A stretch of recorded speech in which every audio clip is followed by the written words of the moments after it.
Digging into the Week 8 preview on the Athletic Football Show. We got 2 games of the week today presented by BetMGM.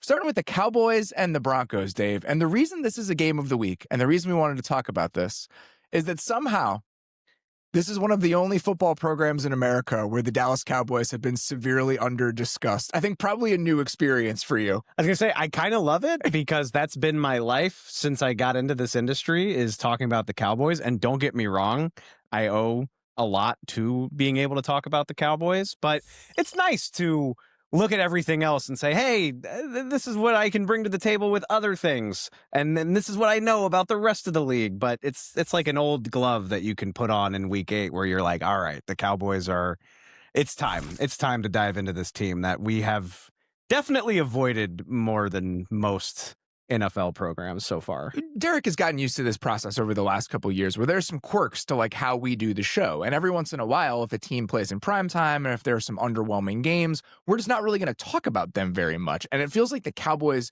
have been that to an extent, right? Like even last week, the Cowboys had a really impressive performance against Washington, but I think the more notable storyline coming out of that game, which is how we handled it on the recap, was Washington's season is kind of circling the drain right now, and that's what we mostly focused on. We haven't really talked about the Cowboys very much, and when we're programming these games of the week, every once in a while, it's like, if there's a tiebreaker, I want a team that we haven't dug into at all. Like, I want to go back and watch the Cowboys, and so we use this as an excuse to do that. And if you look at the spread of this game, Derrik, it's Broncos minus 3.5. And I think that says a lot, considering this game is in Denver, that these teams are kind of a similar quality, right? And so I think that's what makes this so interesting, is that now we're in a spot where what can the Cowboys do in this game? And if the Cowboys can somehow go on the road and beat the Broncos, if this offense can keep playing the way that it's been playing and the defense shows the signs of life that we've seen recently from them, we're at a point where I think we have to ask a pretty big question about how seriously we should take the Dallas Cowboys. I think we're going to have to, especially if they play the way that I think they're going to play, which obviously we're going to talk about here in a minute. But like this offense is insane. And I think that you can make a case, like if it goes pretty well for them and Dak continues to play well, they can run the ball okay, and they come out and win this game and they end up 4-3-1, which that Packers game is still kind of a little bit of a ridiculous thing. But anyway, like if they can get to that record, like you can make the case that they, one, just record wise, will be like a game behind the Eagles if they can win their game. So they're right in the running for the division. And then I think you can make the case that they might have like the best side of the ball in the division, which is like a huge, like when you are trying to make like a punch in the playoffs, like to just have one side of the ball where we're like, these guys are elite, they can handle what they need to handle. That stuff really matters down the stretch of the season and into the playoffs. And I think in the wild card race, too, you can look at that, right? Like, they're probably going to be competing with teams like the Niners for that seventh spot if they don't end up winning the NFC East. And I think that's also a consideration. It's like, when we get to week 15, I think there's a very real chance, if everything is bunched together, we may feel best about where Dallas's offense is compared to all of the other units clustered around that group in the NFC. And so I do think that's where this starts. So let's begin the conversation about this game on that side of the ball. When we were talking about this earlier today, Derrik, just the Cowboys offense against the Broncos defense, you were pumped about this. What is that rooted in? Like, what about this matchup specifically with Dallas's offense and Denver's defense has you very excited for Sunday? Is the game on Sunday? The game is on Sunday. Great. It's the Tony Romo game, by the way, which is a nice little wrinkle. That is a nice little wrinkle. To me, it's just it's everything. Like, this is the best version of what I think we thought it could have been coming into the year. Like, to me, why it's so fun and kind of rewarding to watch is I think the last few years with the Cowboys offense and with Dak Prescott, they've been good only insofar as like, okay, we can get into spread formations and Dak will get us in the right play and he can just kind of slice and dice some of these defenses. And sometimes they just weren't talented enough on the rest of the offense to be able to do some of that stuff. And so it was fun to watch, but it wasn't always a complete unit. That is not the case this year. Like, they can do everything. They run the ball relatively well. And it's not just that they run the ball relatively well. It's kind of varied and it's pieced together very well with their play action game, which they use a lot. Their rollout game is really good. Like last week, they hit a number of just like very free throws for Dak Prescott to hit. Some of them in the flat, some of them on these like deep sprint out corner routes. Like Dak Prescott has a little bit off his plate now in terms of easier down in distances. They're giving him a few more gimmies. But when they still need to go into, hey, man, you need to be Peyton Manning and be our like pure drop back, 5-step drop, do all your stuff, he's still one of the best in the league. And so you add all that on top of the fact that now they can throw down the field to George Pickens in a way that they couldn't the last handful of years. Like Dak right now is on throws at least 20 yards and outside of the numbers, which is kind of just go ball proximity. He's completing 55% of his passes. He was at like 40-something% 2 years ago, and he was at 35%-ish last year. Like that part of the offense just didn't exist. So it really is like everything. The floor is higher, the ceiling's higher, and Dak is playing like Dak. I've ever wanted is for the Cowboys to run like a league average offense in all of the things that make stuff easier for your quarterback and for your players. That's all I've ever wanted. Like I've never needed them to be like this Shanahan McVay sort of team where there's all these moving parts and you're really kind of catering to making things as easy as possible for the quarterback. I don't need them to be living on that side of the street. All I wanted was for them to make things slightly easier because Derrik, you and I talked about this a lot. I remember talking about this with Nate often over the last 4 or 5 years. The Cowboys offense too often just felt so hard. Everything felt so hard. It was all so spread out. It was all so stagnant. Think of just all of the stop routes, the lack of motion, the lack of movement. It was so constricted and so difficult. It felt like they were fighting uphill all the time. And I don't need them to go from that version of the offense again to like what the Dolphins have been. But now using league average or even slightly higher than that, motion, play action, different personnel groupings, all of that stuff, like you said, to just give Dak a few free, easy plays a game. That's all I've ever wanted, and we have realized that version of the Cowboys offense. The number, and I brought up a version of this earlier in the season on a show I did with Ollie Connolly, but it's worth bringing up again. So far this year, the Dallas Cowboys have the second most play action dropbacks in the NFL. Only the Colts have more than the Cowboys do. This is a team that was near the bottom of the league in play action rate in each of the last couple seasons. Through 7 weeks, the Cowboys have 29.7 total EPA on play action dropbacks. In the past 3 seasons combined, 2024, 2023, and 2022, it was 19.4. So the Cowboys have added 50% more value in 7 weeks than they did in the last 3 seasons combined on play action passes. That's it. All I've wanted was to make things a little bit easier on the very good quarterback, and now it's off to the races. Which that's exactly what it looks like, too, is Derrik laid it out really perfectly. Like, Dak is still doing the stuff that we loved about Dak. It's just with a higher floor and like him having to do that less often for the Cowboys to be successful. And wouldn't you know, it's just as fun as we thought it might be for all of those years. I don't think I really thought about this enough. And we talked about it a little bit in the summer and previewing the season. But me personally, I don't think it clicked enough for me that George Pickens is like the perfect Dak Prescott receiver. Like I should have thought about it more as I was considering how well that marriage would go. And then you watch what those two are together. And the fact that all Dak wants, Derrik, is to take those one-on-one tight window opportunities on go balls down the sideline when they're available to him. He hasn't had a guy that justifies that since Michael Gallup, like 3 or 4 years ago. And now he finally has that guy, and maybe a guy who is better positioned with that skill set than almost any other receiver in the league. And shockingly, it looks very good when he gives him those sorts of chances. It's been beautiful. Like he hit 2 go balls like that in this last game that they played. One was down the right sideline, and George Pickens just does such a good job.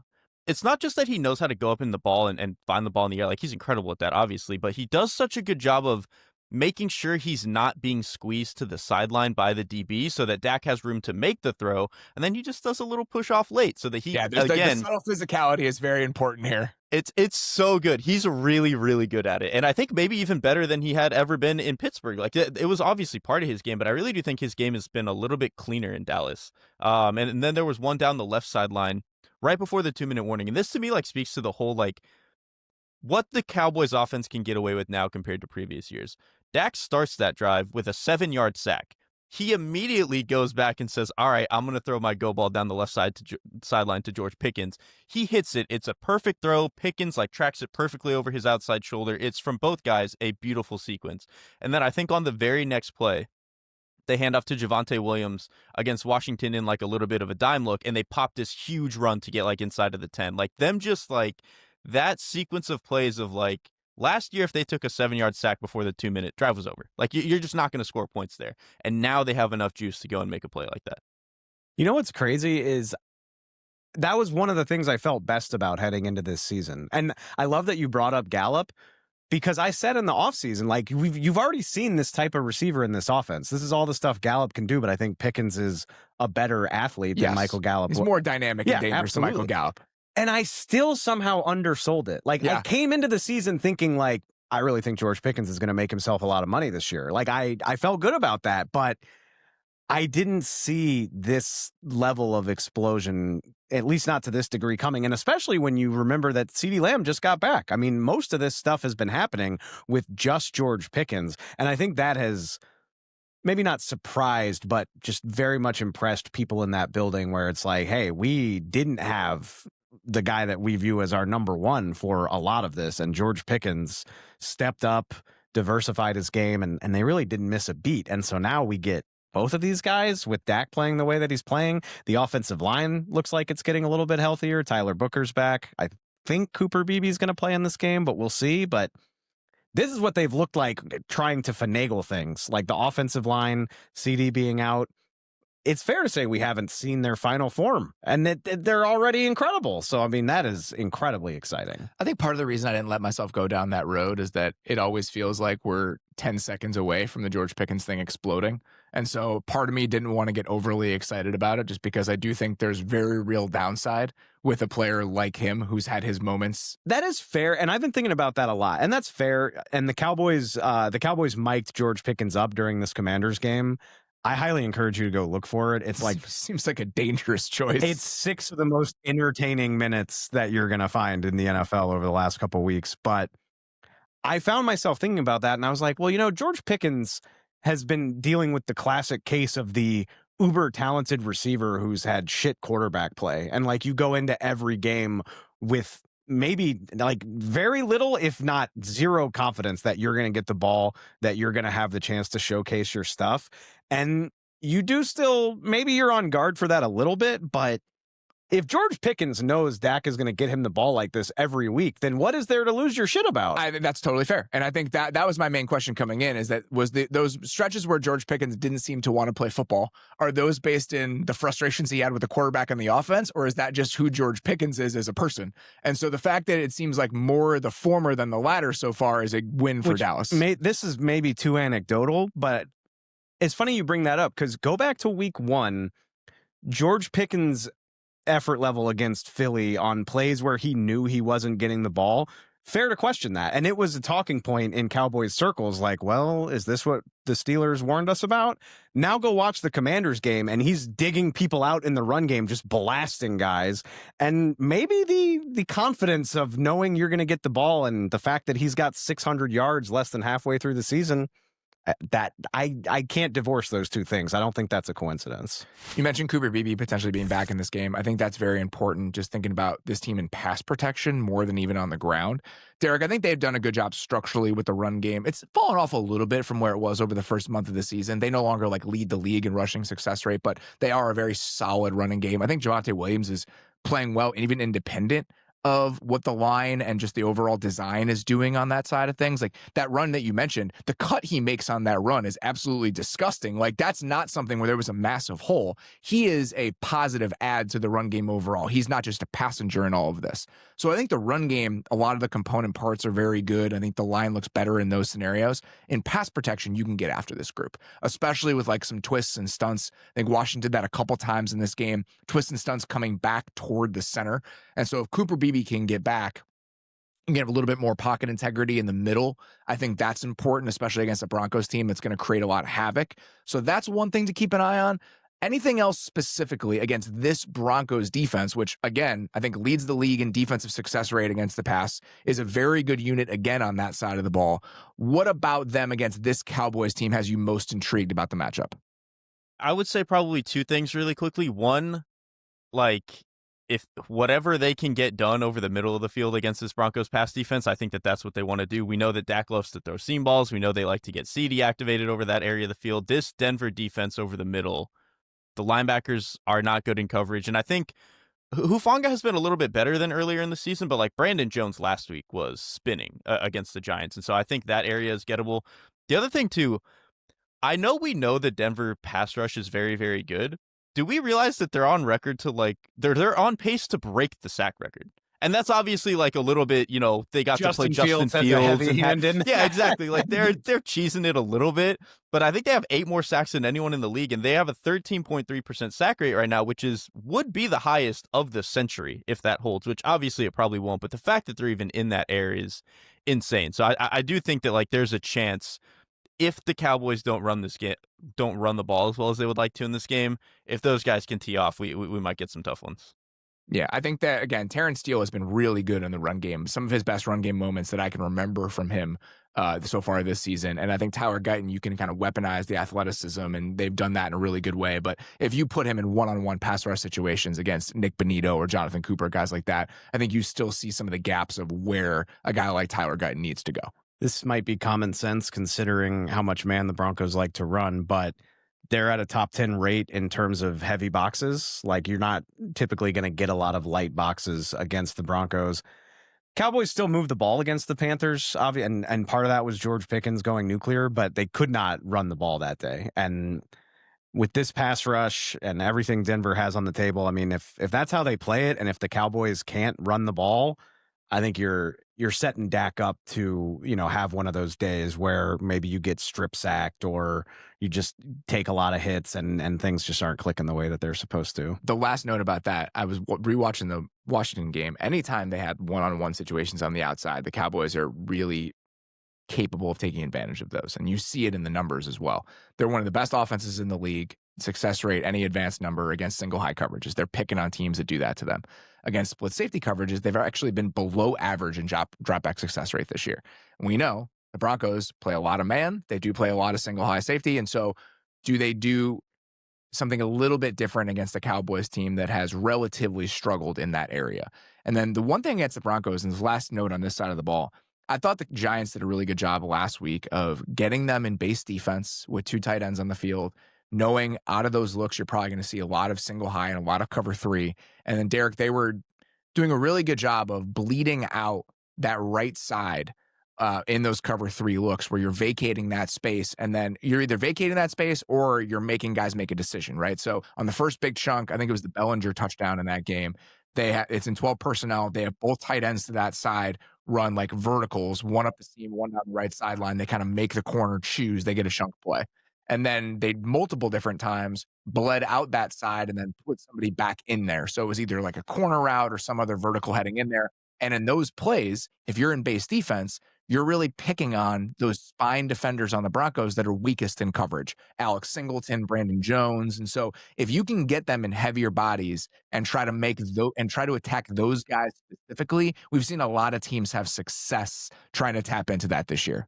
And that's such a great thing to bring up. Like, one, it was getting into 12 personnel, but which I think, I want to say it was like their first 20 plays of the game, they were in 12 personnel. And a lot of it was, you had both tight ends attached to the formation on one side and then your 2 receivers to the other side. And what Denver kept doing, and this was kind of the mistake I felt they made in this game, they kept playing their corners over. So they would like bring Patrick Surtain and Riley Moss to man up on the receivers. And then your quote corner to the other side of the field, if you're playing like a cover 3, ended up being Brandon Jones. And so like you said, they're attacking him with like some of these vertical stuff. And Brandon Jones is like, he's not built to play a deep third as a corner. Like, it's just unfamiliar territory to him. And so I thought that was a pretty good point by the Giants to be able to do some of that. And the Cowboys aren't the biggest 12 personnel in the team in the league, but like they can get to it if they want to. And I wouldn't be surprised if they weaponize it here. On the other side of the ball, I think this is the less interesting matchup just in terms of overall quality, but maybe the more important matchup when it comes to thinking about the Cowboys season. The offense has been good and the offense is going to continue to be good. Dave, I think how far this goes for the Cowboys and how seriously we should take them, a lot of that is rooted in what are the realistic expectations for the defense. And so the defense, for the most part, had been little more than a speed bump over the first 4 or 5 weeks of the year. They go in and play their best game of the year against Washington. And I think you saw some of the different tweaks that we had on that side of the ball. They used 4-man fronts on 80%, at least 80% of their snaps in the first 5 weeks of the season. Last week, it was on 60% of their snaps. So you're seeing a lot more 5-man fronts, a lot more 6-man fronts, just variation in that way. They blitzed, the Cowboys did against Washington, 42.5% of the time after not cracking 29% in any other game this year. They played man 47.5% of the time after not cracking 16.5 in any single game this year. And I think that overall approach, increased aggressiveness, a little bit more variety, it felt a little bit more dynamic. I think it kind of bled into how guys played on that side of the ball. Like, you just felt a little bit more urgency at all three levels playing that way. And so I wonder if that isn't just a specific game plan thing against Washington, but is something they're going to try to tap into a little bit more just to get something akin to what they got last week against the Commanders. Which is a fun parallel because I agree with all of that. And they looked faster and more aggressive than they did at any point in the season last week, I thought. I still wonder how much of it is real. Me too. If you go back and watch that game, I counted like 5 explosive opportunities that the Commanders just left on the field. A couple bad throws by Jaden Daniels, a couple egregious drops, a couple of turndowns.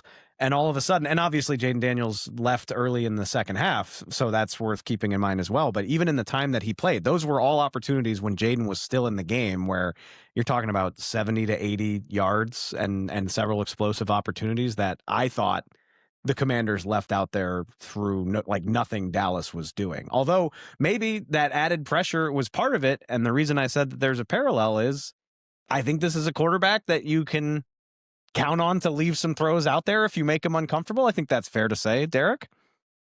That is extremely fair to say. You know, Robert, we were talking a little bit before the show, and I guess we can jump to that. We can jump to that now. Like, I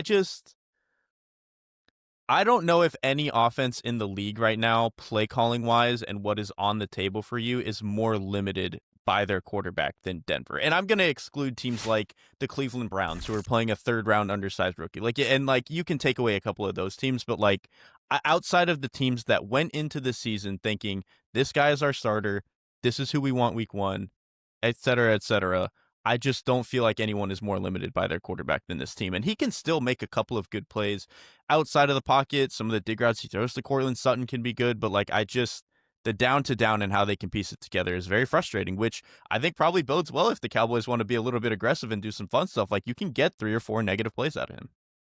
The run game for Denver has been better this year than it was even last year, right? They have been a consistent running game. They've been an efficient running game. That part of it is fine. Like, I'm okay with everything that they're trying to do on the ground. The passing game for the Denver Broncos right now, to me, is aesthetically one of the least enjoyable units in the entire league. Like, I watch them and I'm just like, this is not fun. Like, I don't like anything about who they are or what they're trying to do. We know this. The amount of screens and throws behind the line of scrimmage that this team is deploying is wild. 15% of Bo Nix's attempts this year per Next Gen Stats have been screen passes, which is the highest rate in the league. They lead the league in the number of throws they have behind the line of scrimmage, despite being 24th in success rate on those plays. The only teams with fewer EPA on throws behind the line of scrimmage this year than the Broncos are the Bengals, the Dolphins, and the Titans. Broken offenses. And I think if you look at just the broad strokes of it, all of the screens, throwing the ball underneath, it feels a little bit hypocritical because there are offenses people would point to being like, well, you wouldn't say that about the Chiefs, and the Chiefs play that way. When I watch the Broncos, what they feel like to me, you know that band Greta Van Fleet? I'm familiar, yes. So I think that the Broncos to me are like the Greta Van Fleet version of the Chiefs Led Zeppelin, where like you're trying to hit all of the same beats, but there's like absolutely no soul to it whatsoever. It all feels just completely joyless and devoid of any sort of character. That's what watching the Denver Broncos version of this offense feels like to me right now. A cover band. Yes, a bad cover band, like a very calculated and cynical cover band that is like they're doing something specific solely because they think they know which boxes the focus group needs you to check. And you know what's really funny? You mentioned that because of the screens, and I think that that's certainly a big part of it. There are also, right now, only 2 quarterbacks in the league who have thrown at least 15 passes beyond 30 air yards. It's Patrick Mahomes, who's done it 21 times, and Bo Nix. Bo Nix has completed 2 of those passes.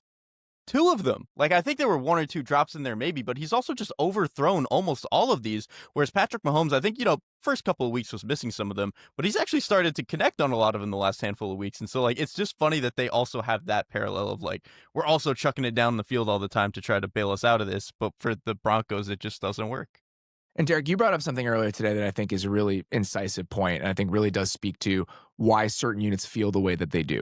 When you watch the Broncos right now, there is just something missing from the overall formula on offense, especially with the passing game. You watch it and it's like, there's just something off here. And I don't know if I can totally articulate it, but you can feel it when you watch them. And I think the same is true for the Eagles, right? Like that's been the case for the Eagles for most of the season until last week. The difference is the Eagles have such an overwhelming amount of pass catching talent that even with that feeling of watching them and just being like, there's some ingredient missing here, they can often overcome it because the players are so good. Well, the Broncos have that icky feeling that you get watching them, and the players aren't good enough to ever overcome that. And so I think that's why the Eagles every once in a while can get to a level of watchability where maybe it's a bad half, but they'll click into it eventually. The Broncos don't necessarily have to get there because it's not inevitable that a superstar receiver is going to make a play or two as you get over the course of 4 quarters. It's funny you bring them up because we talk about this with the Eagles all the time too. And I was going to ask y'all a question. Do the Broncos have a dig or a crosser or like an over in their playbook? Oh, they one of his biggest throws is the one he throws to Cortland Sutton. It's one of the only throws he likes. But they don't race anyone from like hash to sideline, like he said. That's actually a good point. Like they don't run a lot of the like deep overs that you're going to hit because I don't think Bo Nix really lays those out very well. Bo Nix has a bottom 5.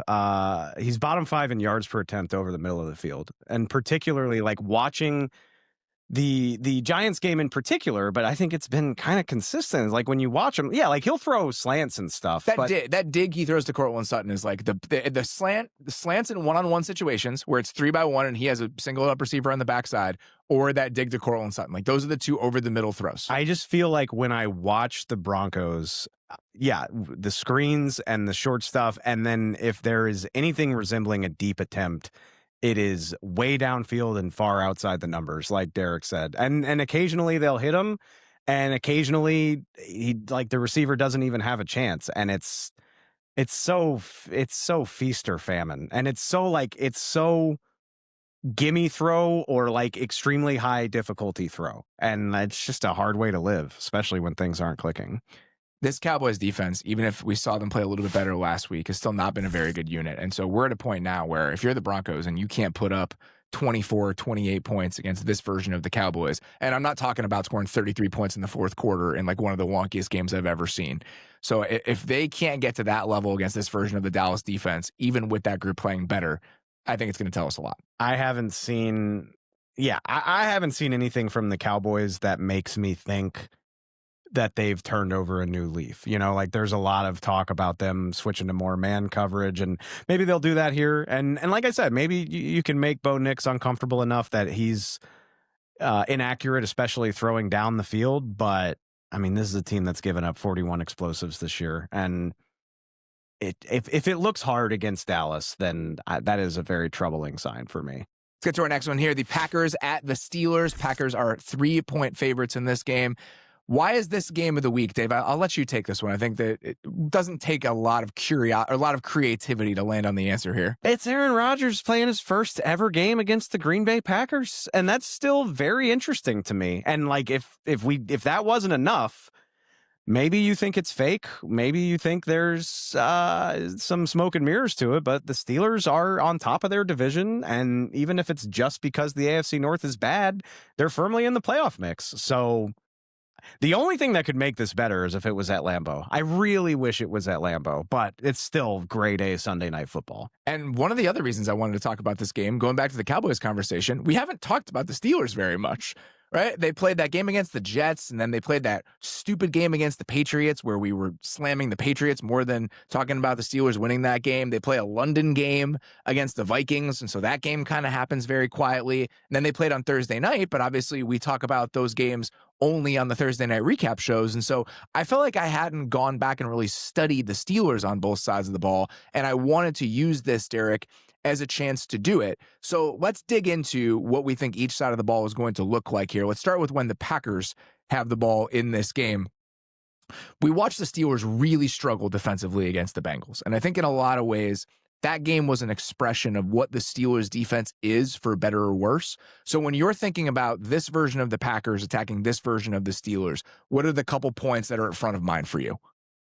I still think the Steelers defense is pretty bad. The numbers don't look so bad because, they had the Carson Wentz game. They get to play against Dylan Gabriel. Like, the numbers have gotten buoyed a little bit. I still think that this is a defense that is incredibly gettable. And to me, that starts with, one, I think the interior of the defensive line has still been a little bit up and down, but their linebackers are still a huge issue. And I think given they are in the middle of the field at your second level, that bleeds into both into the run and to the pass. And for me, the Packers are an offense that can kind of get to almost any answer whenever they want to. Like, I think they are a very full menu offense. I think their screen game is good. I think their play action game has been really, really good this year. They also do a great job of, they'll just get to the line. Like last week, for example, they came out in a lot of trips and they would just motion the back out really quick to get a little bit of a man tell, and then Jordan Love would check to whatever play that he wanted just based off that. They do a lot of just giving him some options pre-snap that he can use, and I think against the Steelers defense, that's going to be really valuable. So they, to me, can just get to everything, whereas with the Steelers, there's not that many mechanisms where I watch what they do that I'm I'm scared of that. Whereas I just the Packers can kind of go to anything, and so I just have a lot of faith that a competent quarterback against the Steelers offense is going to have a day. Curious what the Packers try to tap into, because we've talked about this a lot. The Packers want to be a under center, run the ball, play action sort of team. They're not a team that wants to live in the drop back world, and they've had a lot of success approaching things that way. And I do think that's one way you can get after the Steelers. If you want to use a ton of motion, a ton of play action, just get the linebackers spinning over the course of the game, I think that's totally fine. I think that's a reasonable way to attack this team. But when I look back at what the Bengals game was, to me, it's a very good expression of where the Steelers' limitations on defense exist. And this is overly simplifying it, but I do think is actually kind of true at the end of the day. If you give the Steelers front a chance to win the game and a chance to beat you, they can. If you don't give them that chance, they have no shot defensively. And that's not just anecdotal. That is borne out in the numbers if you look at them. So far this season, on plays where the Steelers do not get pressure, they have the 5th worst defensive success rate in the league against the pass. On plays where they do get pressure, they have the 6th best success rate in the NFL and the 6th best EPA per dropback allowed. It's on completely opposite ends of the spectrum. And you watch what the Bengals were doing in that game, just immediately getting the ball out of Joe Flacco's hands and trying to take the Steelers front out of the game. And the Packers, like we said, they don't really live in that world. They actually have fewer quick dropbacks this season than any team in the NFL. They have 65 of them on throws of 2.5 seconds or less per next gen. Some of that is that they've had a bye, right? And so they rank 30th in the percentage of those throws, though. So this is not just a total volume thing. This is a frequency thing. They're one of the best teams in the league when they do that, though.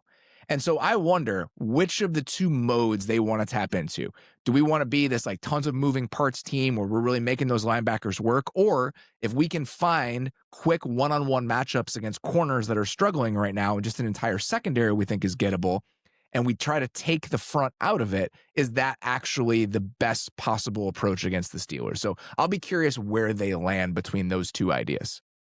I'm kind of curious as well because they are really good when they're a true dropback team, but I also think that that, for as good as I think Jordan Love is, that's just never, he's not the Peyton Manning, Dak Prescott style of quarterback. That's actually the funny thing. If you look at EPA per dropback on dropbacks of shotgun and no play action, those are your R3 step, 5 step, whatever it is type of passing game. The Packers and the Cowboys basically have the same EPA per dropback. It's just above 0.2. The difference is the Cowboys have dropped back that 70 more times. It's a way bigger part of their offense because Dak can clearly handle that. And I think Jordan Love can handle that, but I think it's more of a up to a point thing. Whereas I think the value and the real strength of this Packers offense is that they can get to every single thing. And so I think that they'll have enough answers in this game. Like I said, their screen game is great. I think they're running the ball fairly well and will be able to against this front in particular, especially with their offensive line, their capacity to move people, I think, waxes and wanes depending on the week. But they do such a good job with personnel and motion and pulling guards and stuff. And these linebackers are not going to have it in a game like this, I think. I also think that's another thing to point out when it comes to their approach in the pure dropback game. the offensive line, the component parts of it are not that good. If you're going to put Rasheed Walker in 3rd and 7 one-on-one situations against Nick Herbig and Alex Highsmith, it's probably a win for the Packers, or probably a win for the Steelers. Packers don't do that, right? Like, it's a scheme where you're really lifting the offensive line on a bunch of different levels. And so I think that's another thing to take into consideration here, is that we think of the Packers as this team with really good offensive lines consistently. They do get the most out of those players, but individually, the Steelers front is a better group than the Packers offensive line is right now. So I think that's also just worth keeping in mind. I know you're not going to reinvent yourself completely in 1 week's time, but I don't know how you watch that Bengals game and not try to incorporate some of that into what you're trying to do to the Steelers. It's kind of jarring to watch. I remember saying it on the Thursday recap show, but the middle of the field was just wide open on those short plays, like time and time again. I was curious. The Steelers lead the league in passing yardage given up over the middle of the field. Like, that's been an issue for them throughout the season. Like, we talked about it after the Seahawks game. The Bengals game is especially bad, but I'm trying to take advantage of that if I'm Matt LaFleur. It's a team that is just very predictable on that side of the ball. We've talked about it a bunch. Like, the Steelers are a team that there's a rigidity to what they do, that you can manipulate them pretty easily. And we're talking about an offense that I think is very good at understanding how to manipulate the teams that they play against. And so I think that's at front of mind on that side of the ball. On the other side of the ball, number one thing you're watching for here, Derek, when the Steelers have the ball in this game against the Packers? I think on a very base level, the thing that I'm watching for is this is a Steelers team. All jokes aside with it, they really love to have tight ends on the field. They run 12 and 13 personnel more than just about anybody. On over half of their plays, they have at least 2 tight ends on the field. And it's often 3, more than a lot of other teams. The Packers, conversely, are a really good team in some of these base looks and against 12 and 13 personnel. Against 12 and 13 personnel this season, the Packers have the 6th highest success rate. And so there were a couple instances last week where, like, the Cardinals got a shot play or 2 against them, but on a down-to-down basis, they are a pretty good unit. They can play well against the run because of how well their backers are playing. The back end tackles well. And so, again, outside of 1 or 2 shot plays that they give up, which to the Steelers' credit, like, maybe they can get that. Like, Aaron Rodgers, I think, is starting to find his connection with DK Metcalf down the field, so that's possible. But on a down-to-down basis, I don't know if they're going to get as much as they've been used to getting these past handful of weeks.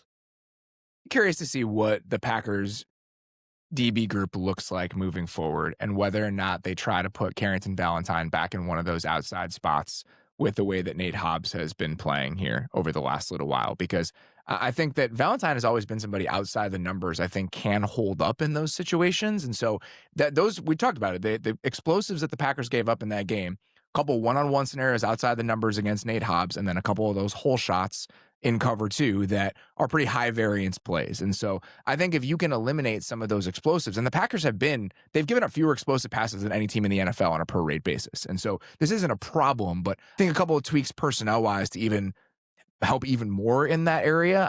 I know Packers fans, this is at front of mind for them, is like what the DB group personnel should look like based on some of the relative issues that they've had so far this season.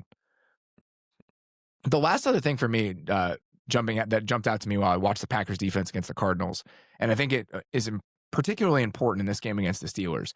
The Steelers love to get the ball out of their hands, right? Like, they are throwing the ball. Rodgers is getting rid of the ball as quickly as any quarterback in the league. It's a lot of underneath throws and then go balls. We just addressed the go ball part of it.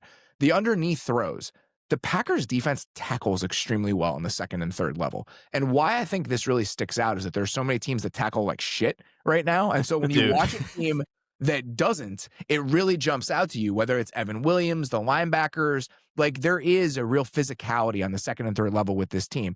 So far this season, they are 2nd in the league, the Packers are, in yak per reception allowed per next gen stats, which is not surprising when you watch them. Like, anecdotally, it matches the numbers. The Steelers, they need to do work after the catch because of how that passing game operates. And so if you can limit that area of the offense specifically, and I do think the Packers are set up to do that, I think you put the Steelers in a pretty tough spot. That's such a good point, because, like, just think, I mean, so many Steelers big plays, like, you're just not running those, like, slow developing downfield routes. And even if you were going to, you're not going to want to do that in this game. And so limiting the 8-yard DK Metcalf reception to 8 to 12 yards instead of letting it become an explosive, I think that could have a huge impact on the Steelers offense. One more note here. It sounds like Christian Watson will be back this game, coming back from IR. So I do think when you watch this team right now, especially without Jaden Reed, you do feel the lack of juice that they have at receiver. Like, there are useful players here. There aren't that many explosive players here outside of Matthew Golden.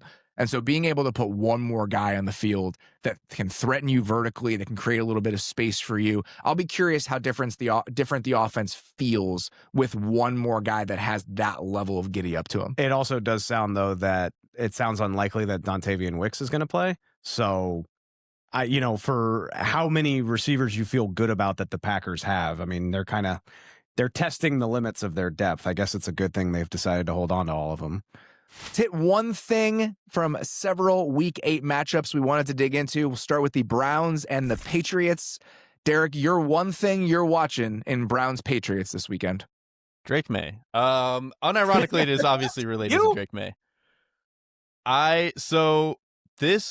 We all know the book with the Browns defense. Like, they are going to get after the quarterback and they're going to play a lot of man coverage. And so I think this is going to be, the Patriots schedule has not been all that tough this year. Like, Drake May's stats look great, and I think he's playing great, but he's also played a lot of not so good defenses, and this will be a really, really good defense that he's playing.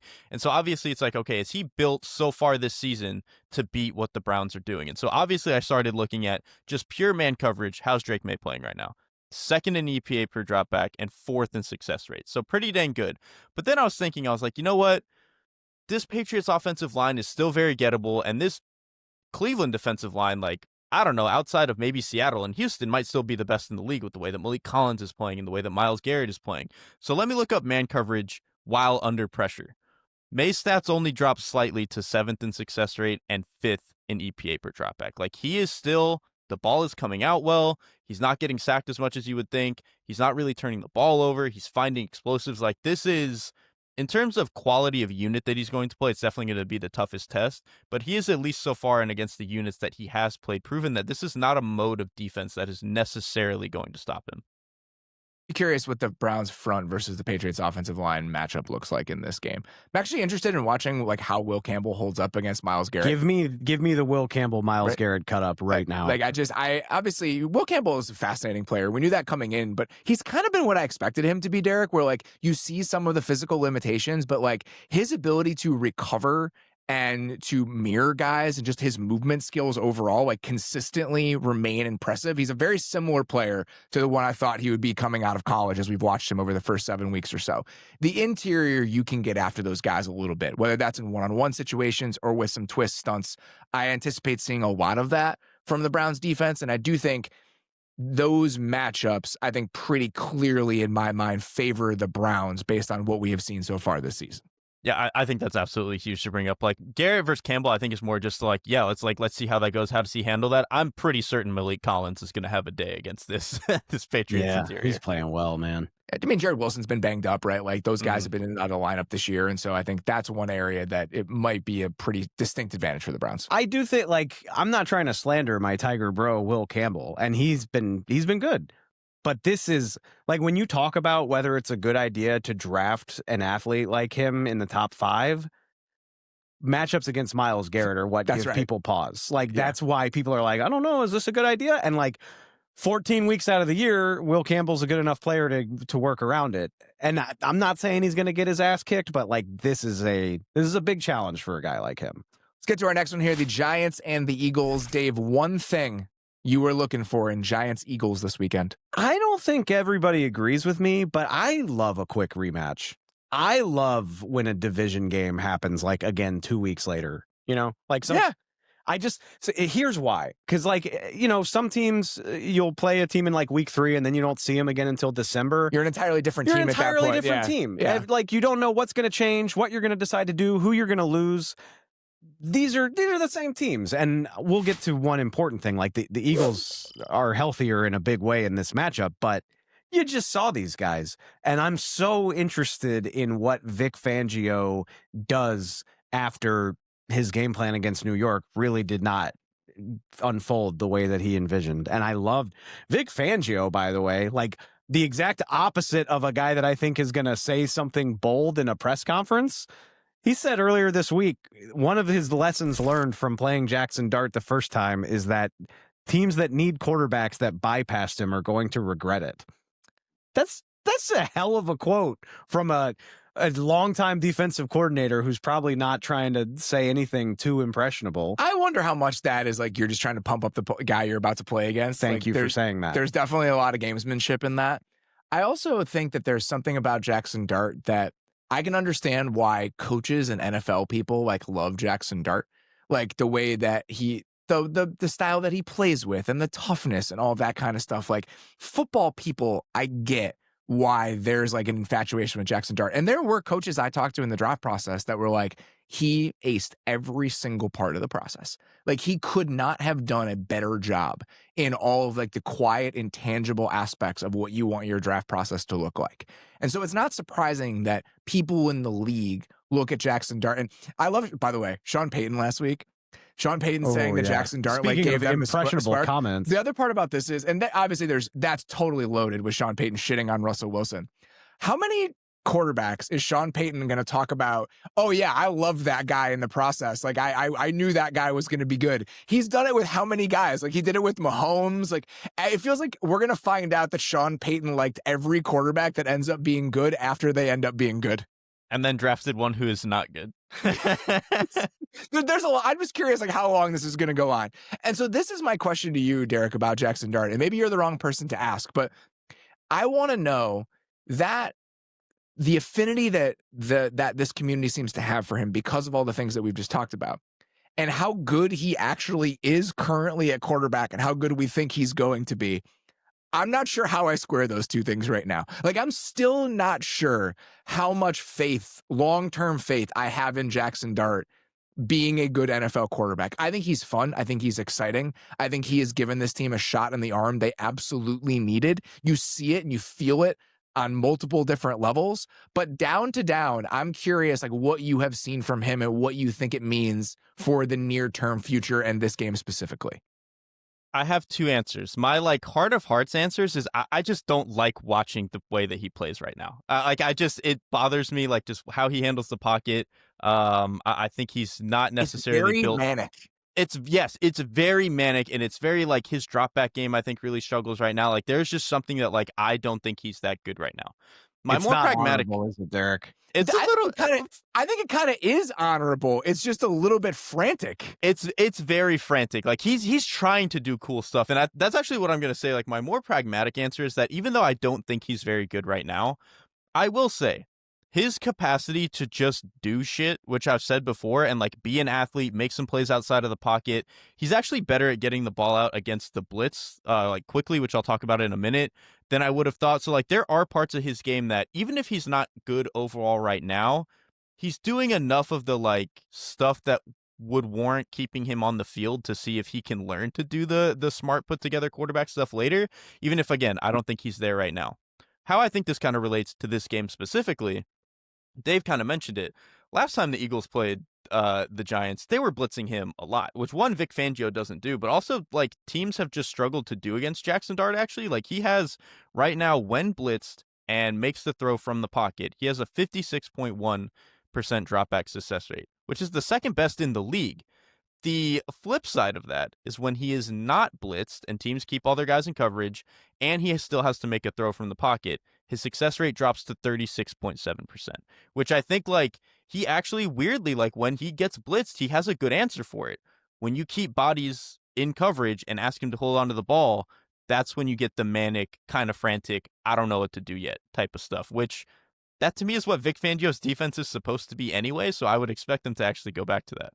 Well, that was the crazy thing about the first game is it felt like the Eagles weren't taking this seriously in the first game. Like just when you look at what they did, and understandably so, I guess. I mean, it's a rookie quarterback. Obviously, Malik Neighbors was hurt by that point, so the Giants receiving core is nothing to write home about. The Eagles ran 62% man coverage against the Giants in that game. That's wild. It's one of 3 games in the NFL where a defense ran 60+% man. And also, It's the only game this year where the Eagles have run a majority of man at all. Like, they're typically running like 30% man coverage. So to just like completely flip their tendencies on top of blitzing as much as they did. And I would guess they probably blitzed because they didn't have Jalen Carter in that game. But blitzing the shit out of a guy and running a shitload of man is like the ultimate you. We don't think you can do anything against us game plan, in my opinion. And Jaxson Dart was totally up to the challenge. And I think it's worth mentioning too, they lost Quinyon Mitchell in that game, and it didn't stop them from playing that way. Like, it honestly might convince you to play that way more, because it's just like, all right, you have backup corners in the game. That's your guy. You don't have to worry about it. Like, continuity matters less when you're playing that much man coverage. There are teams when they're banged up, that's what they'll do because of it. But I think that's not the way the Eagles really want to play. And even if Quinyon Mitchell is going to play in this game, which he is, that still leaves that huge gaping hole at that other outside corner spot that has existed for the entirety of the season at this point. I also think it's worth mentioning Andrew Makuba had his worst game as a pro that night. So, you know, maybe that game's different if he doesn't miss a tackle that leads to a busted touchdown. He played really well against the Vikings last week. So with Quinyon back, with Jalen Carter back, I think the game plan's going to be a lot different, and I think at least the Eagles will be more successful this time around. And the Jalen Carter being back thing is huge to me, because one of the strangest things about watching that game a couple weeks ago is watching a Giants team push around an Eagles team. Like, obviously without Jalen Carter, it accentuates this, but even with Jalen Carter in the lineup, I think you can make an argument, Derrik, that right now on the ground, the Giants' offensive line is as good or better at running the football than the Eagles' front seven is at stopping the run, which is kind of a disorienting place to have landed. It is a crazy thing. I think it's everything. I don't think it's just the 5 offensive linemen versus the 4 or 5, however many defensive linemen for the Eagles. Like, I do think it is Eagles, like a lot of their 2 high structures, and the Giants can incorporate the quarterback. And also Theo Johnson, like, kind of kicks ass as a blocker. Like, but it really is like it's all accumulated to something that, I don't know, this is like 2 times better than I thought the Giants' run game and like offensive line collective unit was going to be able to look this year. And it also helps that like Andrew Thomas, incredible. Like, it's just like it's come together in a much better way than I really would have thought for them. Can I leave y'all with a stat? You sure can. The Eagles opponents are generating -1 EPA when they target Quinyon Mitchell this year. When they target whoever's playing cornerback too, does not matter which guy, they're generating 18 points of EPA. Something to watch, I guess. It's just very easy to understand like why the Eagles defense is the way that it is right now. They have not enough depth up front. They play in a lot of those light boxes. It's going to be hard for them to stop the run. And their second cornerback is just a complete black hole and has been for the entire season. Like, it's not difficult to understand why we've arrived in this point with the Eagles. Let's get to our next one here, the Bears and the Ravens. My one thing I'm watching in this game is just, what does the Ravens offense look like with Lamar Jackson back? You know, we've talked about this. The Ravens remain at the table despite being 1-5 this season, which is still crazy to me. I get why it's happening. I get why they're still there. It's not crazy to but me. It is still it is crazy that they are still at the table as a team like the Seahawks plays the way that it does. I've given you this because I think you're right. And it makes me uneasy, but I can understand why we've landed here. At some point, the run needs to begin. And it needs to begin now that they've come out of the bye. And so what does this offense look like with Lamar back? I think we've attributed a lot of the Ravens' struggles this season to Lamar being hurt, but they were struggling on offense relatively before Lamar got hurt. And I think there was this kind of unsettled feeling, Derrik, to the Ravens' offense overall. They didn't have the run game that they could consistently rely on. We've talked about this a lot. They just have not been the team on the ground that they were last year in terms of down-to-down efficiency. The offensive line just has not played at quite the same level.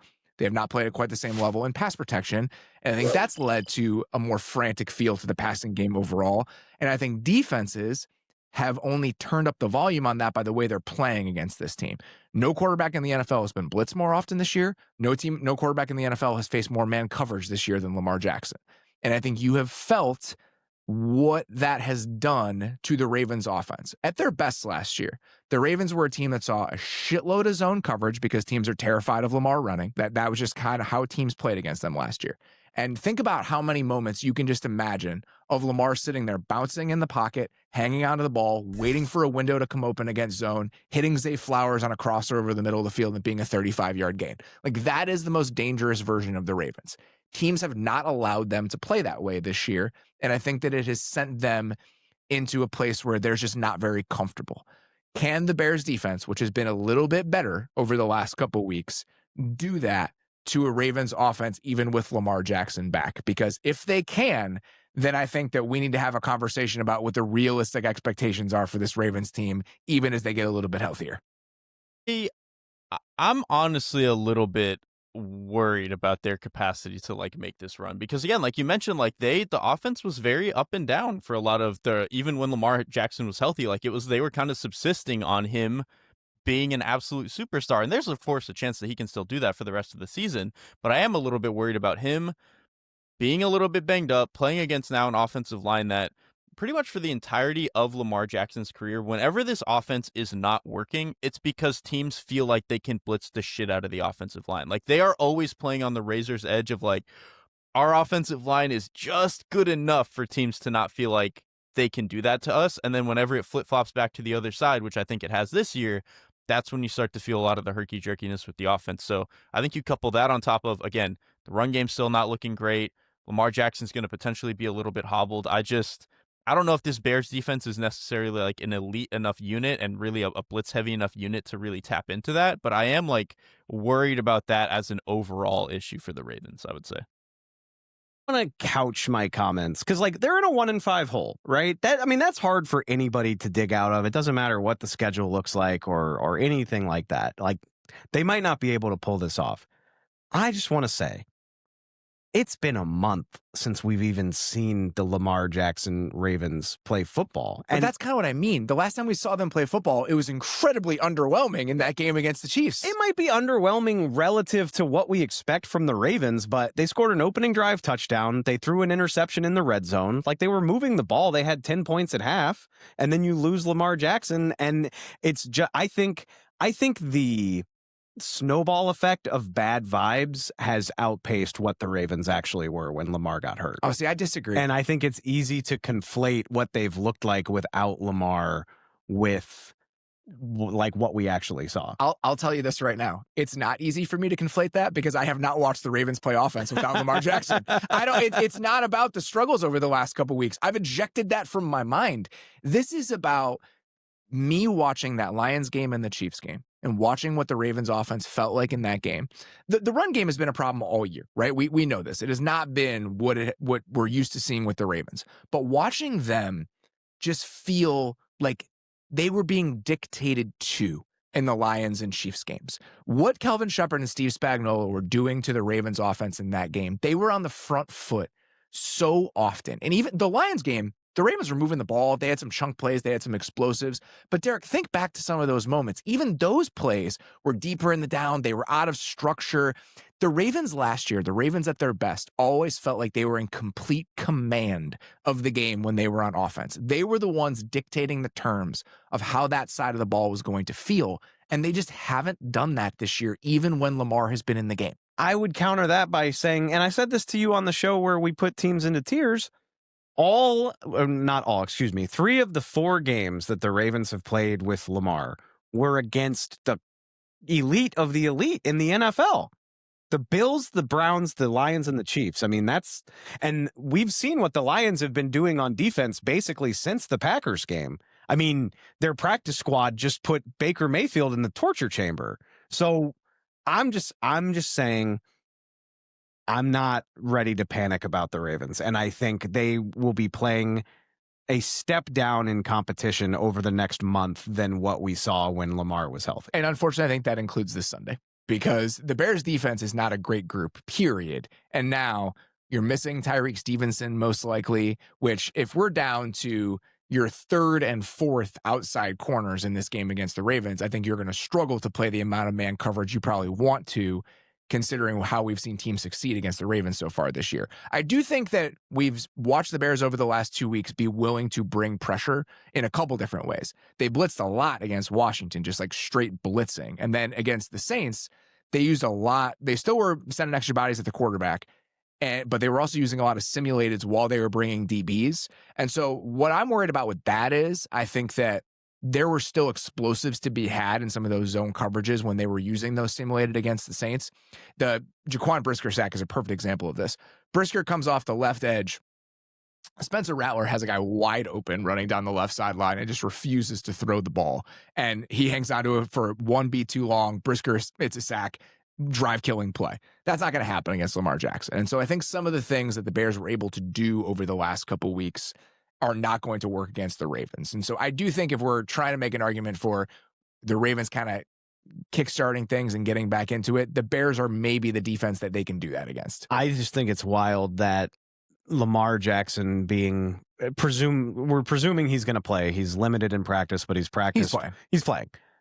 They're touchdown favorites over this Bears team, which, like, even if you're not sold on the Bears, that seems like a lot to me, because this Ravens team does have flaws. The Ravens couldn't have been terrible against the run. The Bears have found their run game over the last couple of weeks. Like, I'm not surprised the Ravens are favored at home, but a 6.5 point spread, basically just because Lamar Jackson's going to play. I mean, that gives you an idea of how people view Lamar Jackson, rightfully so. They're much healthier on defense, too. I think that's a big part of it. Is coming back. Roquan Smith's going to be back. Chidobe Awuzie is healthy again.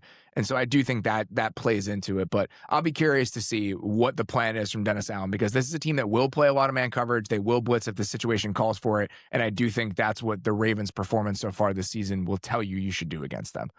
Last one here, Derrik. Bills and Panthers. One thing you're watching for in Bills-Panthers this weekend. We've got defense that I absolutely despise, and we've got rushing offense that, like, they're not the best in the league, but they're kind of quietly one of the ones I like to tap into every week whenever I can. So, like, I also think it's just a bad stylistic matchup. Like, I think against some of these more finessey run teams, I think the Bills can have okay moments, and they can be fine because they are more of a speed-oriented, we can run type of team. Against these teams like the Panthers, where they want to run gap scheme, they want to get, one of their guards pulling out to the perimeter. They want to get tight ends on the field and really, like, mash you that way and run a bunch of power. This Bills, the second level of the defense and the third level of the defense, are just not built to be physical football players right now. And so I think that this is kind of like the perfect matchup for the Panthers offense to just move the ball 4, 5, 6, 7 yards at a time and really kind of muck this game up, control the ball. And the reason I think that is more important than I would have thought maybe even 3 weeks ago is, like, the Panthers defense isn't that bad. And, like, I don't think this is a game where the Bills are going to, score 38 points the way I might have thought about this Panthers defense a month ago. And so I think if they can control the ball a little bit, it's like, this will be an uglier, tighter game than we might have thought. Panthers offense right now is 7th in rushing DVOA so far this season. You feel that when you watch them. They missed Damien Lewis last week, and there have been guys in and out of the lineup for them up front the entire year, right? Like that game they had against the Cowboys, they had 3 backups in. Josh Nine was playing center for Taylor Moton, and they still were able to just absolutely dust Dallas. But I think Damien Lewis, when we're talking about what makes this Panthers run game as dangerous as it is the physicality that they have on the interior, even with some of the backups in there. Like, I think that Cade Mays has been playing really well for them at center. And so not having Damien Lewis, I think you're going to feel that. He's back this week. Them being able to run the ball this way with the line, even with Robert Hunt being hurt, even with Austin Corbett being hurt over a good chunk of the year, and the defense going from historically bad to average, which it has so far, these were kind of some of the component parts that made up, like, my quiet Panthers optimism coming into the year. The one thing that hasn't happened that I thought would be part of that formula is Bryce Young playing well.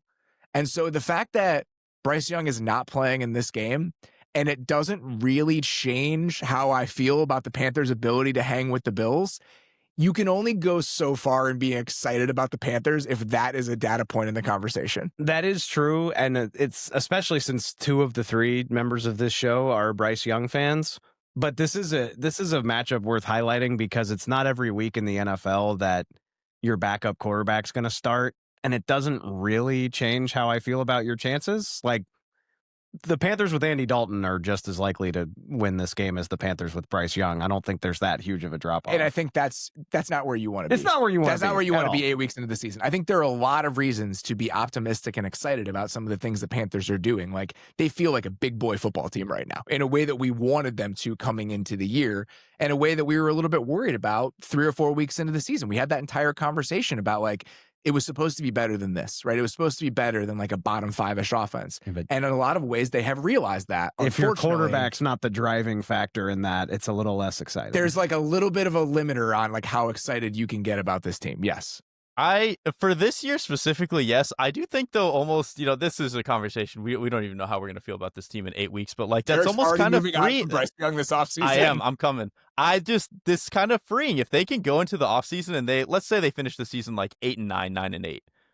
Given how the defense is played, given what the offensive line looks like, you clearly have a star receiver in Teteroa and McMillan. Like, that's a pretty good spot if you can find your Daniel Jones or Sam Darnold or Baker Mayfield, whoever, or just draft a guy, whoever it's supposed to be. I don't know if you can say freeing is the word for a quarterback that you traded a shitload of assets to move up and take number 1 overall. It makes the decision easier. I get your point. Like, it's good to have an answer to the question, for better or for worse. It's October 23rd. We don't have to throw dirt on Bryce Young's career on October 23rd. No, we can save this for a little bit deeper into the season. I refuse. All right, it's time to spend a little bit of time on Sicko Street. Each week, we like picking out a matchup that may not look the best on paper, but we're going to try to give you a reason to watch this thing. Dave, you wanted to dig into Joe Flacco and the Bengals against the Jets defense this weekend. I think it's just exciting to have intrigue in the Bengals for the first time and I pulled up the date, since September 21st.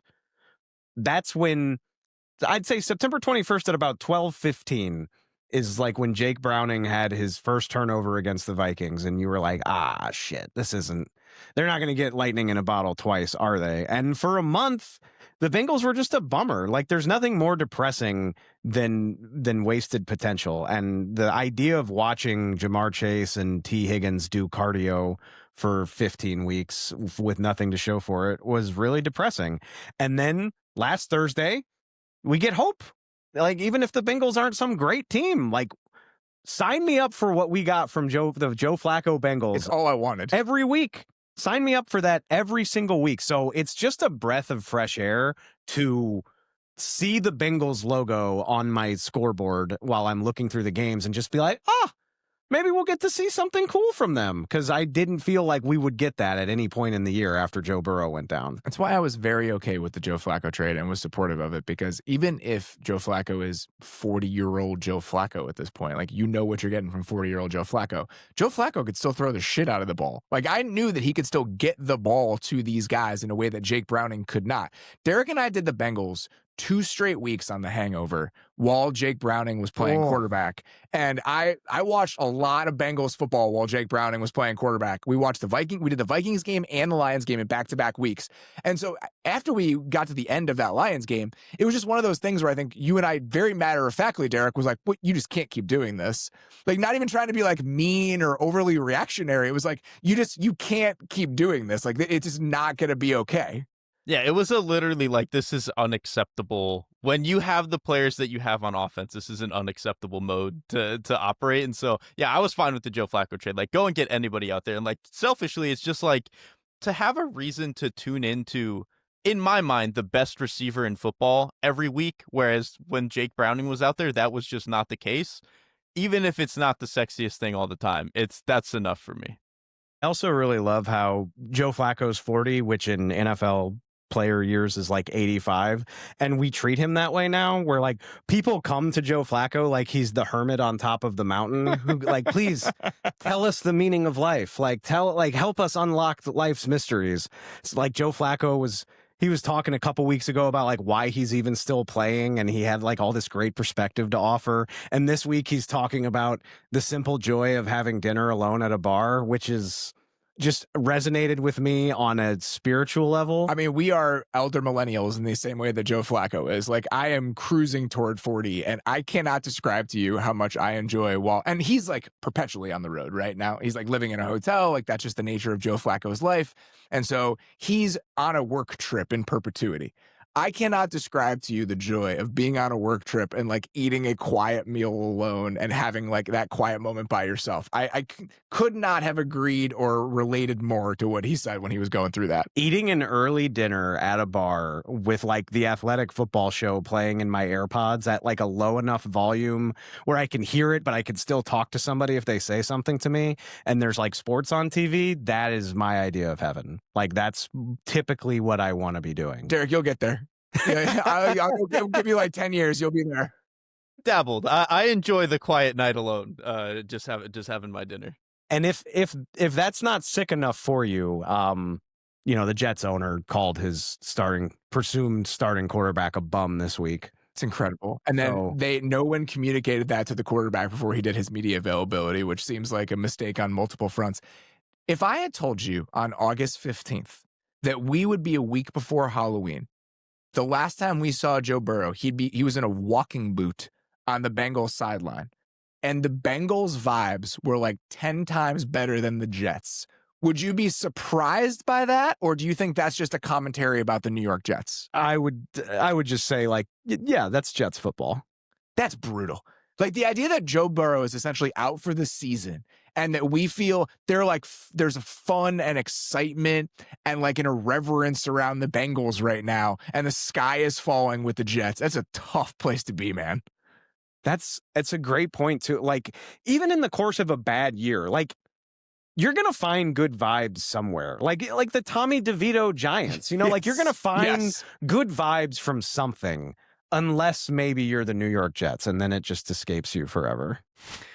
Wanted to hit a Take Tribunal this week before we got to what we want to know from week 8. There were a couple games on the slate that I was trying to figure out, like, how do we want to talk about these teams and how do we want to get into these games? And even before we had that conversation on Tuesday, I've been thinking a lot about the Texans and the Commanders. And so this is the take I wanted to try on for you guys and see what you thought about it.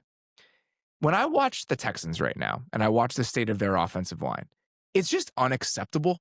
Like when you go back and think about what their plan was for building that unit, the way that they approached it is unacceptable. Like you're at a point where it completely torpedoed your season last year. You have kind of a blank slate of how you're going to do this. You show not nearly enough urgency in how you built this group. You draft Ronte Arcery in the second round. You get multiple cast-off players from bad offensive lines over the last couple of years, guys like Ed Ingram and Laken Tomlinson. Tytus Howard is fine, right? Like Tytus Howard is what he is. Jake Andrews, their center, is like somebody who never really played in the NFL before. He was like a back of the roster guy, walks into the season as their starting center. And the entire offseason, the Texans and their brass were like, oh, it was fine. Like Nick Caserio said to that group of season ticket holders at that event, it's like, we're not worried about the offensive line, so you shouldn't be either. Well, maybe you should have been. And so that has kind of been on my mind as I've thought about the Texans and their approach this offseason. And then you go to the other side of the Laremy Tunsil trade, and you think about where Washington is right now. Laremy Tunsil has been great for the Commanders. He is a very, very good player. I don't think this is about Laremy Tunsil. I think this is about the mindset that leads to the Laremy Tunsil trade. Washington last year feels like it's close after the season that they had. They trade for Marshawn Lattimore in the middle of the year. They trade for Laremy Tunsil this offseason. They go out and get Deebo Samuel. They right now, by snap-weighted age, I think a month into the season, were the second oldest team in the league. The Steelers were number 1. Part of that is the heavy lifting a 41-year-old quarterback does for your numbers. And so as I think about where Washington is with their season kind of on life support and where the Texans are coming off of one of the grossest performances we can remember on Monday, the place that I land is the Laremy Tunsil trade was a mistake for 2 teams. Like usually we have a defined loser of a trade. I think that in this case, neither one of those teams should have made that deal because both of them were misjudging where they actually were in the process. Which it's easier for me to get there with Houston. I think, again, it's the mindset for Washington is the thing that was wrong. I'm like, there's like little nuance to this. At least the Commanders got a good player. I get your point, and we can get into it. Like, Tunsil's allowed 10 pressures and 1 sack this year. Like, Laremy Tunsil is playing good football. So immediately, I don't understand this, and I didn't understand it in the moment from the Texans. And you hear enough chatter coming out of Houston that it was a culture thing, and maybe Laremy Tunsil's not a good enough leader. You know how much bullshit NFL teams put up with if you're good at football? Like, yes. That's line one, man. Like what NFL teams will put up with some heinous stuff if you are good at football. And so for the idea that Laremy Tunsil, even if last year was a little bit of a down year, the idea that it needed to happen unless there's just something that nobody knows about, that nobody has uncovered about Laremy Tunsil, it doesn't make any sense whatsoever. And the fact that the Texans torpedoed CJ Stroud's development because they didn't think Laremy Tunsil was a good enough leader or presence in the locker room is, we're not talking enough about how batshit insane that is. You know what else is kind of damaging to team culture and just the vibes of the building? Getting the shit kicked out of you all the time. That's a problem. And you aren't in a position, if you're the Texans, to ship off really good players because they're like mildly damaging to whatever your team culture is when you don't have an actual plan to replace them. And the cherry on top of all of this, they signed Cam Robinson this offseason to presumably be like a stopgap for them at left tackle. They end up trading him. They're eating $9 million combined over the next 2 years because of the deal that they gave Cam Robinson. And just on every single front, this has been a complete and utter disaster.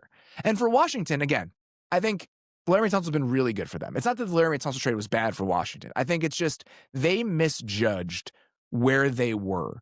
And I wonder how much that's going to matter here over the next couple years. The deal I actually have a problem with in retrospect, and I think speaks more to this than the Tunsil trade, is what they did with Marshawn Lattimore. Right, so that was the beginning of it. Right, that was the beginning of it, and so they missed out on 3rd and 4th round picks in this year's draft because of Marshawn Lattimore. They're going to miss out on 2nd and 4th round picks in next year's draft because of the Laremy Tunsil trade, and they are one of the oldest rosters in the league now, right? Like they have a lot of free agent money. They have not like gone all in a way that's really going to hamstring them. But I still think that some of the decisions that they've made over the last calendar year speaks to a timeline that they were never really on. And I think we're realizing that right now. They've gotten some bad breaks. They've been unlucky this year in ways they weren't last year, but that's the NFL. Like you have to account for stuff like that while thinking about all of the different versions of the outcomes. And I think in their minds, it was like, well, we went to the NFC Championship game last year. If we get better at this and this and this spot, we can get ourselves over the top. And it just so rarely works that way. For the most part, you're always better off being more measured in what you think those goals should look like.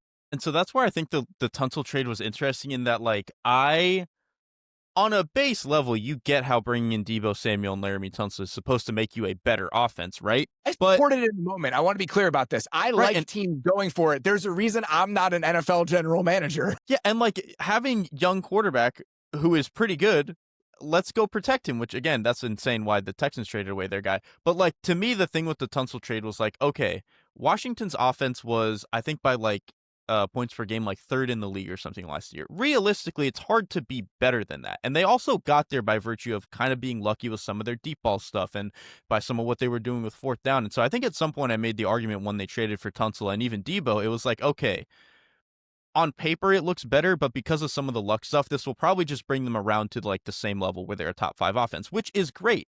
But if you're going to be the same offense you were last year, and then all the bets you made on defense are not going to make you any better, any sort of bad luck you get on the other way, which they have with some of their injury stuff this year, close games, that's how you end up kind of being the same quality of team to me. Like, I don't think they're a worse roster than they were last year. It's just the stuff is kind of swinging the other way, and that's how you get here. When you're a 9-7 team and the stuff goes against you versus going for you the way it did last year, that's how you get some of these swings for teams. And like if this. you were going to end up in the same place anyway, not having 4 mid-round picks over the last 2 drafts is a tough place to land. I know he's not lighting the world on fire, but I wonder if the Commanders knew then that Josh Connerly would fall to them at pick 29 in the first round, would they have still felt the urgency to do the Laremy Tunsil trade? Because Connerly was a college left tackle. So, I mean, they moved him because Laremy Tunsil was there. He's playing on the right side. And you're talking about a 21-year-old guy that you draft in the first round to come in with your young quarterback and could conceivably be a cornerstone and still could be just at a different position, but could be your cornerstone left tackle versus a guy that just turned 31, he's got the rest of this season and 1 more year after that left on his deal before he needs a new one. I think Laremy Tunsil is still playing at a level where you're like, he's going to command top dollar. This is also a guy that's been doing 3-year deals for like two deals now. So a guy that knows how to play the business of football very well. That just sounds harder and more expensive than if you had just drafted Connerly and now you're on the typical first round pick timeline.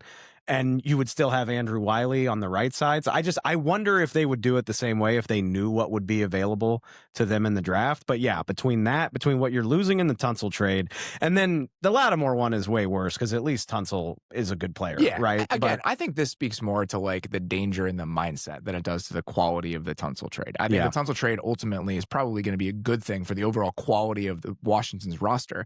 I think this is just one of those scenarios where when you do this kind of thing and you try to speed things up, there is downside that comes along with it. And I think they have realized some of that downside in the last year. Yeah, that's at the end of the day, even if you still wind up doing the Debo trade, which I think Debo got to Washington with the 5th that the Saints send them, but you could do that trade without the 5th that you got from the Saints, obviously. So you're talking about the difference between 4 or 5 young cost-controlled players that could help you out versus a couple of big swings. And Debo's been pretty good for them. He missed last week, but like Debo's been fine. Again, I'm not crushing them for any of this stuff. Like I get why they do it, and I think for the most part, outside of Lattimore, the players have been okay. I think now you're just in a spot where it's like, okay, we didn't do it this year. What does this mean for how we have to reevaluate the way that we're going to build things next year now without 2 of those picks? Yeah. Let's finish things off with what we want to know coming out of week 8.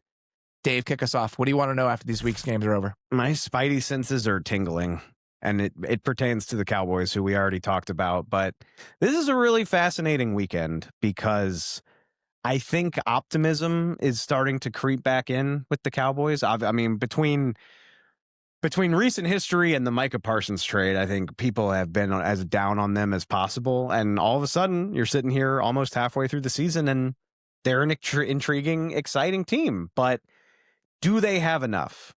And I mean, I think the answer right now is no. And so what I want to know is, can the Cowboys show enough to force the front office's hand that, hey, this is something that we got going here, something potentially special. And I know the news cycle this week was all about Max Crosby. Like, oh, go use one of those ones that you got in the Parsons trade to get Max Crosby. I don't even know if the Cowboys need to do something that drastic, but you have resources at your disposal. Even if you don't want to touch the ones that you got from Green Bay, you have draft picks that you could use. I think this team could use help at linebacker. I think this team, name a position on the defensive line, it would probably help. Obviously, the secondary has been a mess all year. Like, even if you were going out looking for a Logan Wilson or a Bradley Chubb or a Jalen Phillips, Demario Davis, what's he got? Well, does he want to finish this year out for the Saints or go try to be part of a playoff run? Like, you could do, like, this team could have a higher ceiling with 1 or 2 more pieces. It doesn't have to be anything major, and putting on a good performance, maybe beating this Denver team specifically. Like, if this offense just dunks on the Broncos, I think that would make the Cowboys have to very much consider what they want to do before the trade deadline. When your offense is playing at this level, we know how volatile defense is. We know that it can improve over the course of the year. Like, 1 or 2 things go a little bit differently for Dallas, and they go from being the 31st ranked defense in the NFL to the 22nd ranked defense in the NFL, and you can sneak into the playoffs. That team gets interesting. Like, the offense is the harder thing to solve, and they have, for the most part, solved it. And so I think you can get to a place where you can justify that level of aggressiveness on like a very tempered level, right? Like, you deal like a 5 or a 6 to go get one of those players. I think they would be silly to do something that would require like a first round pick. But if you could add an interesting piece or 2 to this team using, preferably like day 3 picks, even like if there was somebody out there to be gotten for a 2, like, I would absolutely be interested in that, knowing that they have 2 extra first round picks. Now we're in a point where we just had the Washington conversation. Like, I think, how many of those deals actually work? Like, I would love to see the history on them. For every Von Miller trade, how many Amari Cooper trades from last year are there? Okay, and I think it would be silly if the Cowboys spent a 1, but the initial Amari Cooper trade worked gangbusters. Like, it was great. Yeah, but that's like a multi-year thing where he's on the team for like several seasons. Oh, if you're using like a second round pick, I would hope it's a guy that's got a future beyond like this season. Okay, all right, Absolutely. That makes more sense. Yeah. Okay, yes, that part of it I think is okay, but like for a stopgap, like pending free agent, that would be tough for me. I would want whatever type of move they were to make to be tempered, to be rational for sure. Speaking of being rational, what I want to know coming out of week 8 is week 8, right? Yes. What I want to know coming out of week 8 is how invested should I be in the Chicago Bears? Right? I'm invested in the sense that, like, you know, obviously you're living and dying with every single game. You're watching every single game. It's been really fun these last couple of weeks. Like watching the run game really click into place has been so enjoyable. The defense has played better over the last couple of weeks coming out of the bye. They've shown progress in some of the areas you want. Beating Washington, the Washington win is really nice. Beating the Saints is kind of whatever. You beat the Ravens now as 6.5-point dogs in Baltimore, and you're at 5-2. The conversation starts to change a little bit, right? This goes from being a like, hey, this is kind of fun to like a wait a second, what's going on here? And so I'm just curious on that spectrum where I should be landing after this Bears game ends on Sunday. And they kind of need this one too, because like the back end of their schedule is pretty tough. Like by week 13, they get Philly, and then they get month is bad though. They play bad teams in the next 3 or 4 weeks. That's what I'm saying. Is like if they can beat Baltimore here, and then after that they get Cincinnati, they get New York, and then they get Minnesota, which I know Minnesota's defense is great, but like Lord knows what they're doing at quarterback. And then you get Pittsburgh after that. So if you can beat the Ravens and then presumably better than I thought it was. Yeah, presumably grab like not presumably, they're not like an elite team that has earned this, but if you can win 3 of those other games, then you've really only got to win 1 or 2 of those tough ones at the end to get into the playoffs potentially. Like that's the swing that this Ravens game will give them in terms of the way their schedule is set up is pretty huge. I love the positions this job puts you in, because people often ask me like, oh, who do you root for? Like, are you a Saints fan? Like, do you root for the Cowboys because you covered them for so long? I root to look smart. And so the position this is going to put me in is like, I want the Ravens to make my belief in them look smart. And so I find myself, I'm going to be up here on Sunday rooting for Baltimore in a game that all of you Bears fans very much want to see them win. So that's not where I expected to be when the season started. No, I didn't expect to be here either. And so now I'm trying to figure out where I want to land. Derrik, what do you want to know coming out of week 8? I want to know how Kyle Shanahan is going to wiggle his way out of this one, because the Niners have gotten away with a lot of wins this year, and they've pieced it all together with just like bubblegum and toothpicks and all this stuff with all these guys who have been injured, and they are now playing what is, by my estimation, probably the toughest defense that they've played. Like Houston's pass rush is insane. Their secondary is playing really well. They are, especially on passing downs, maybe still the best defense in the league. And they are actually, believe it or not, given their records and given what we just saw Houston's offense do the other night, Houston is favored to win this game by 1.5 points. That's because wild. It is wild, right? Like if you think about the records. I'm not surprised by it, like when you actually think about it, but it's still just when you consider like what the game the Niners are coming off like on Sunday Night Football, and then what the Texans look like on Monday Night Football, and just how visible those 2 performances were, and you just snap back to reality of the Texans being favored in a game like this, it is pretty crazy. There's some whiplash there. It's just like, I honestly don't know how it's going to go, because I think if you like stacked each side of the ball, like the 4 units, Houston's defense is way above the rest, but then I think the 2 Niners units are in the middle, and then way below the rest you have the Texans offense. So it's just a very volatile, like, I get how this could be crazy, but I don't know. I love, we talked about it the other week, seeing some of these play callers when they're backed into a corner, whether it's their own personnel issues, going up against a defense like this. It's just incredibly fun to watch. There's also the little bit of Shanahan versus D'Amico Ryans, which I think is a fun little thing. Like, it's just, I'm kind of juiced up for this one. Yeah, I'm looking forward to this game. It's the one game on the slate we did not hit in a little bit more at length that we probably could have. I'm looking forward to watching this one. All right, that is all we've got from the Week 8 preview. Sincerely appreciate you guys tuning in. We will be back here on Sunday night. For now, that's all we got. Talk to you soon. Thanks for watching. Follow The Athletic Football Show wherever you get your podcasts. And don't forget to subscribe on YouTube.